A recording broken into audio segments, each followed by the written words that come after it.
ایک روایت کے مطابق فرمایا گیا کہ جن کو طاقت ہو پھر بھی عقیقہ نہ کریں، اگر ان کا بچہ مر جاتا ہے، فوت ہو جاتا ہے، تو پھر والد کو بچے کی شفاعت نہیں ملے گی۔ اگر طاقت تھی اور پھر بھی نہیں کرتا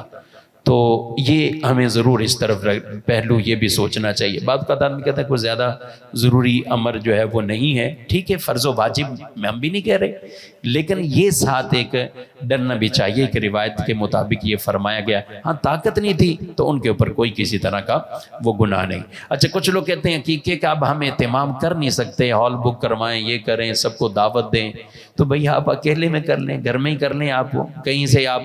جانور ذبح کریں، گھر میں ہی آپ کھا پی لیں، تو کچھ کو بلا لیں، ان کو کھلا دیں۔ اچھا، یہ بھی نہیں کر سکتے تو کسی ایسی جگہ پہ آپ کروا لیں، ٹھیک ہے، آپ تو اتنے ادارے ہیں، مدارس ہیں، جائیں آپ عقیقے کا جانور لیں، قربانی کے مطابق ہو، قربانی کی شرائط کے مطابق وہ جانور لیا اور انہیں آپ نے دے دیا، وہ عقیقہ کر لیں، سبحان اللہ، یوں بھی عقیقہ ادا ہوگا۔